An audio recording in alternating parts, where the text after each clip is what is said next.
அதுக்காக 2வது வந்து எந்த ஒரு ஓசையில் தனி அம்பாள் மறைச்சிக்கிட்டாங்களோ அந்த ஓசையை கேட்டா உலகத்தில் எத்தனையோ மியூசிக்ஸ் இருக்குது, எத்தனையோ ஓசைகள் இருக்குது. அந்த ஓசைக்கு நான் உடனே வந்து செவி கொடுத்து உடனே வருவேன் அம்பாள் வாக்குக்கு வரமாக கேட்டாங்க. அதெல்லாம் இன்றைக்குமே வந்து எந்த ஓசைகள் ஒலிச்சாலும் இதை பம்பை உடுக்கை பரமேலம் இந்த ஏகாலிகள் வாசிச்சாங்கனாக்கா, கோடாங்க பூசாரி வாசிச்சாங்கன்னா உடனே அம்பாள் வரக்கூடியது. அதனால தான் வந்து வரன்னு சொல்லிட்டு வரம் கொடுக்குறாங்க. 3வது இந்த மாதங்கி வந்து தனி தலையை வெட்டிக்கிட்டாங்க இல்லையா, வெட்டத்துக்கு உயிருக்கு தியாகம் பண்ணதுனால இவங்க தான் என்னுடைய வந்து ஆலயத்துக்கு வந்து காவலாக இருக்கணும் அப்படின்றாங்க. அதெல்லாம் வந்து அம்பாளுக்கு வாருணி ராகுனி டாகுனின்னு சொல்லுவாங்க. அந்த 3 சக்திகள் வந்து சொல்லுவாங்க. அவங்க தான் வந்து பூஜை பண்ணணும் அப்படின்னு சொல்லிட்டு அம்மாரியம்மன் வந்து நியமனம் வச்சாங்க.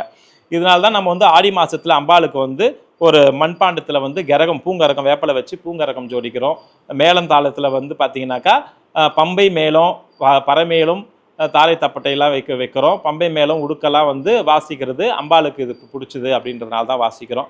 அம்பாளுக்கு வந்து அவளுடைய உடம்பு எரிஞ்சிருக்கிற நேரத்தில் பசியாக்கு வந்து இந்த கூழும் துள்ளுமாவும் பானகம் தான். அதனால தான் வந்து நம்ம வந்து அம்பாளுக்கு வந்து பானகமும் துள்ளுமாவும் கூழும் படைச்சி நம்மளாம் இன்னைக்கு நம்ம வழிபடுறோம்.